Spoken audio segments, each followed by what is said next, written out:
Hi everyone. Today we are going to talk about one of the most important concept of monetary policy. We will talk about a policy tool which is unconventional and is usually introduced and initiated by the central banks when the low rate of interest fail to stimulate economic growth, fail to stimulate spending and confidence in the economy. We are going to talk about quantitative easing. So let's understand the meaning behind quantitative easing and simplify the mechanism that how is it possible by the use of quantitative easing to try achieve important objectives of the economy. So, when we are looking at quantitative easing, we want to understand the aim, objective behind using it.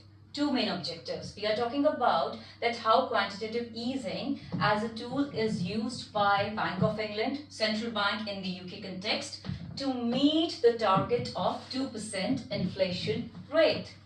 Also, quantitative easing will facilitate lower long-term borrowing rates so that it is easy for the households, for the consumers, for the businesses to have access to cheaper loans, to have access to or benefit from the increase in money supply that should try and help the economy coming out of deflation.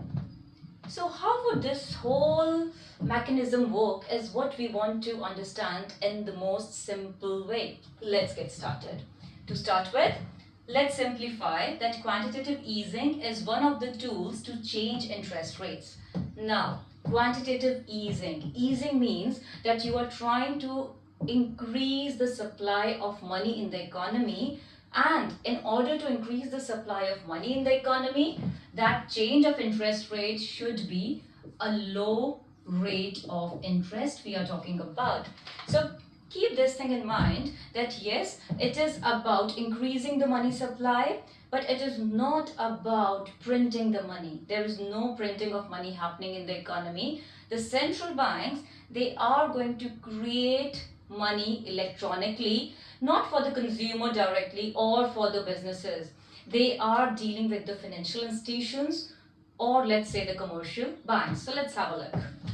So the mechanism, the first step is that the central banks, Bank of England is going to buy bonds. They are going to buy corporate bonds or government bonds from the financial markets, from the financial institutions overall, which would lead to increase in the price of bonds. So that selling of bonds then become attractive for the investors.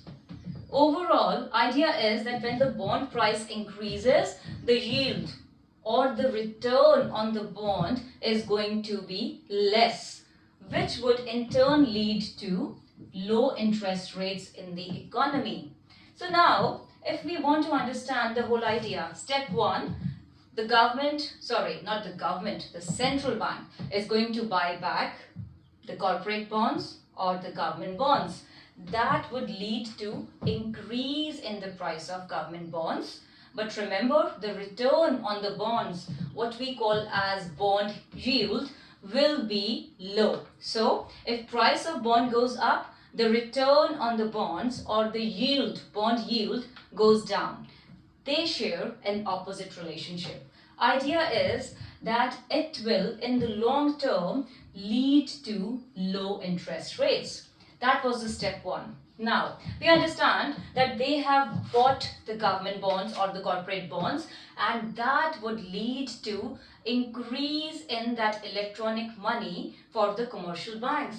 So this asset buying back program is going to provide the commercial banks with increase in their reserves, which they can then further use these reserve of the cash injection, or let's say the injection of money that they are getting from the central banks, they will use to then lend out in the market.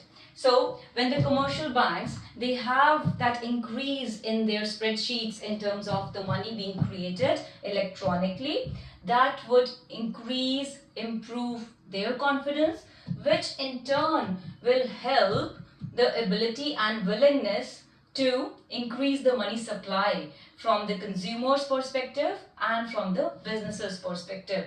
I think that's quite a good news for small businesses and for startups because they will have access to important funding, finance funding at cheaper rate of interest.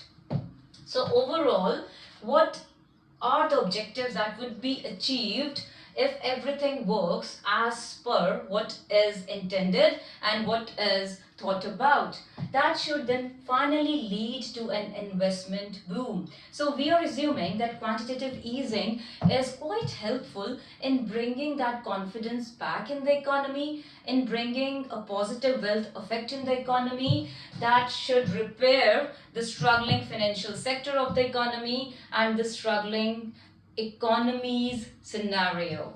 Overall investment boom then should help to increase the prices of assets.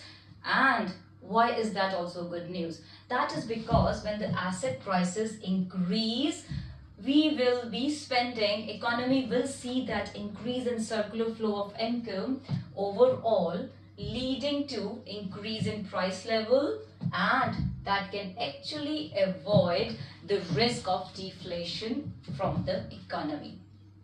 So that was all about quantitative easing.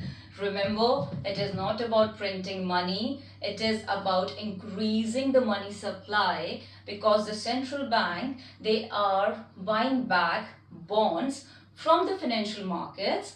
They are creating, improving the reserve requirement of the commercial banks, which will in turn improve the ability and willingness of the commercial banks to lend out to the consumers and to the businesses. And that is how, when we talk about quantitative easing, we believe it would really help to repair that economic weakness that a country might be struggling with. So that was all about quantitative easing. I hope you liked the video. Have a nice day.